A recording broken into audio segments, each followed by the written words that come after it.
All right, well, welcome back. We are now on episode 2 of our Inside Crandall ISD, where we're really taking a deep look into all the areas. We are here today with our safety and security team.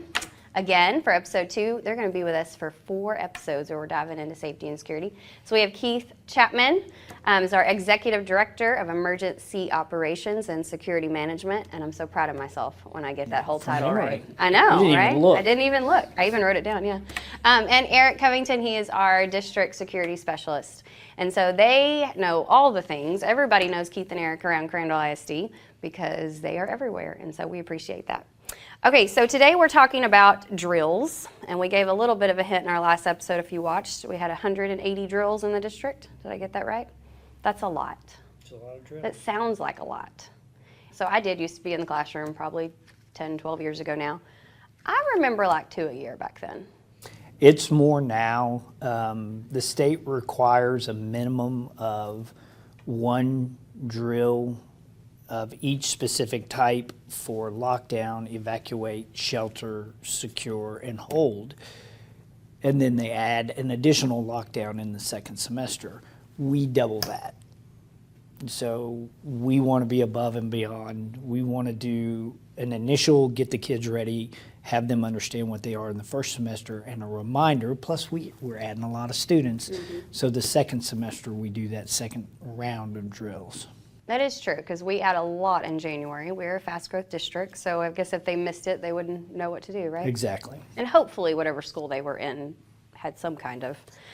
So what types of drills, you just did a little bit of them, but I guess are what are required at the campus. Tell me again what those were. Okay, well, we do 3 lockdown drills, and one of those lockdown drills are before school starts was just staff only, so they can get acclimated to what's going on. And what's a lockdown drill? That's when basically somebody's trying to hurt them inside the building. Okay. So again, we don't like to talk about it a lot because it's kind of, but we do 2 secure drills, which that is get everybody inside the building, lock the outside doors, nobody in or out. And when would something like that be used? Police chase outside, so something's going on outside the building and we want to keep everybody inside and make sure that they're safe. Okay.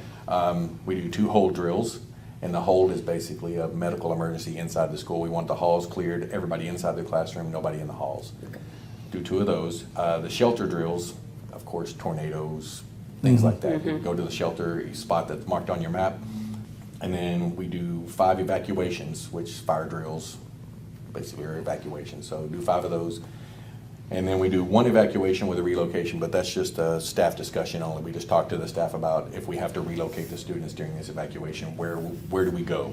We go here. So just so they know. And we've had to do that. Was that this year we had to do that at the beginning of the year, or was it last year? We did the relocation last year with the water outage. Yes, we had water outage. And we did 4 campuses simultaneously. We let parents come and pick them up. And it was the Heartland side, right? The water was out? Yes, and we moved them to the freshman center. You know, the funny thing about drills is we do drills in this controlled environment, and this goes in, I think, to making people comfortable with what they have to do from the classroom. It's always a comedic time, and I tell people when I train them, especially at the high school, sometimes I want to pop popcorn and do just the fire alarm goes off and there are people in the hallways because it catches you out of your comfort zone. So Eric talked about the lockdown drill prior to school start. That's what we do with our staff prior to school starting. We will put teachers, like at our elementary campuses, going to specials, and then I'll announce a lockdown. And we make some of the teachers, and some get to act like kids, which they really embrace the role. They do. And then we make them do that. We've put them in the cafeteria. We've done this the last 3 years. And it really opens their eyes. Oh, an emergency may happen when I'm not in my classroom, so I need to think about what I would do, and that's part of our training.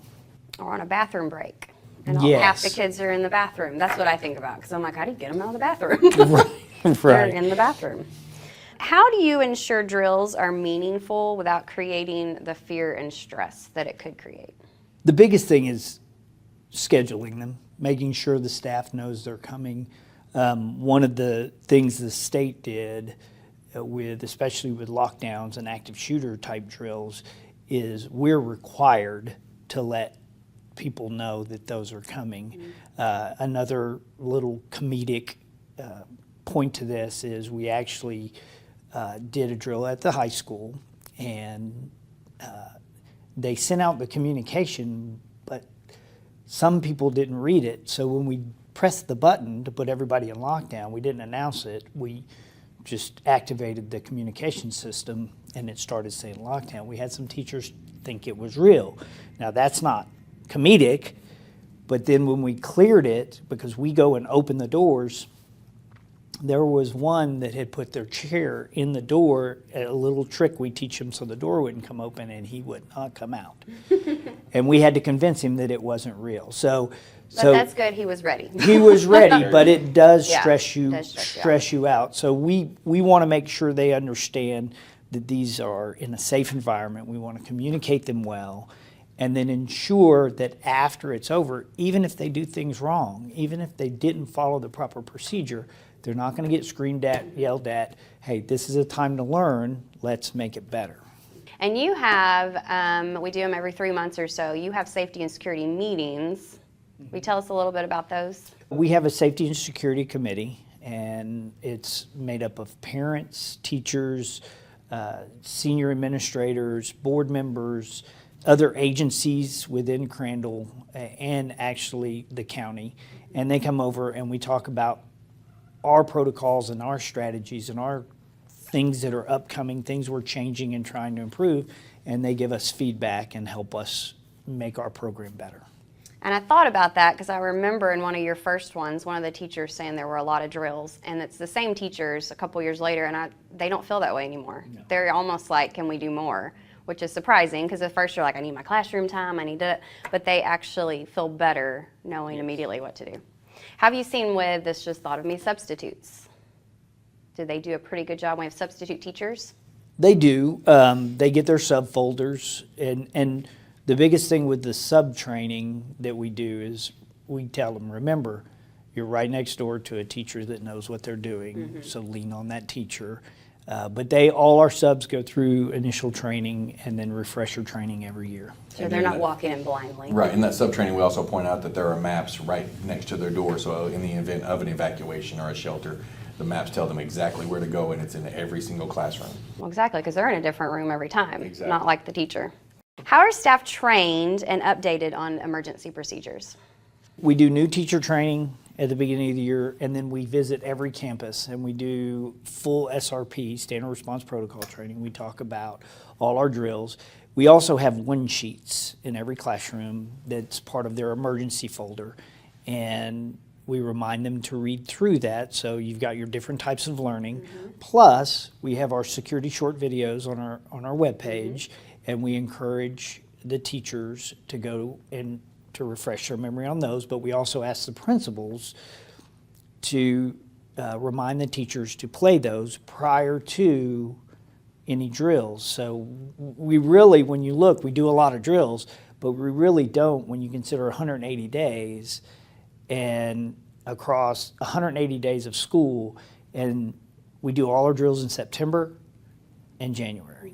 And it's only one drill of each in that month, and a across whole 9 campuses. Yes, yeah, that's why it's so many. Yes. It's across 9 campuses. So it is important to have those different types of learning for teachers to be comfortable to be able to go and refresh their memory. And we always encourage them, don't just sit in a class and think, I got this. Continue to educate yourself. And we simplify it because we know they're here to teach kids. That's their focus. So the little one sheets they have in class are the first 6 or 7 steps that get them to a safe space so that then they can wait for the cavalry to come help. Well, and I think those words, secure, hold, lockdown, they can get confused. And I may know what they are, but in that moment when you made the alarm go off, I just totally forgot. So to go and see a one-pager there and be like, oh, that's what that is, I got this. And plus with the InformaCast, once it goes off, if it says hold, it then gives you brief instructions on what to do. That's perfect. And I think most of our parents, we send those out, and we usually talk about a hold. That's usually a medical emergency or something clearing the hallways, but I think we do a good job as a district communicating, so we keep the parents informed. How do you introduce like little kids? So take your 4 and 5-year-olds, your pre-K kids, and how do we do drills with them? We trust our teachers. We train our teachers really well. I'm not going to pretend that how I teach adults, that I know how to teach kids. I'm married to an educator, and I would not pretend to be able to educate kindergartners. So we ask our teachers to turn around and explain to them in the way they teach them everything else. This is how this is what a hold is, and we're not in danger, and this is what we're going to do. And so our teachers are a big part of our security program. And also on the younger students, a story, I saw a teacher, the kids made mistakes at the middle school, at the elementary school, Opal Smith. They made some mistakes in doing the drill, and the teacher actually took them back out into the hall after the drill was complete, and they ran through it again. So that's kind of helping them get acclimated to go, okay, this is what we need to be doing correctly. So practice. That's what we call some practice academy right there, Yes. some old words. What role do parents? So parents are watching, hopefully. What can they do to help support our drills going smoothly, and then, God forbid there be an actual emergency, that goes smoothly? We always encourage them, along with the security shorts for our teachers. We created those for our parents. We have lots of resources on our website. That's the key for them, is don't listen to what other people are telling you they should do. We've given clear instruction for our parents on our website. The security short videos, if they're not aware and they do watch this, they're less than 5 minutes long. They tell you what the emergency is. They tell you what to expect. And they more specifically say, we will communicate with you what you need to do. Don't just come up to the school. Let us give you, because we don't want you to be in an unsafe. We know there are parents who would fly up to the school to get their kid in a tornado, but they might think about it if they step outside and they see a funnel cloud. So we want them to consider all emergencies that important. Let me just hang out until the school tells me what to do. We are well trained. We have a great police force. We're going to take care of your kiddos, and then we're going to tell you, hey, here's the perfect time to come get your kids. That's safe. And it's definitely our number one priority, I think, in Crandall. Absolutely. And I think back in the day, of course, we thought about safety, but education, but safety is just a number one, and it just has to be. Well, if you haven't seen their website, if you go to our website, www.crandall-isd.net/security shorts, you can see the short videos that Keith was talking about. But I appreciate y'all coming on for episode 2. We are going to come back and talk about searches, random searches, and some other things we do just to keep it safe when we're talking about maybe vapes or weapons and all kinds of things on our next episode. But follow us on Spotify, Instagram, Facebook, and we'll be back next episode.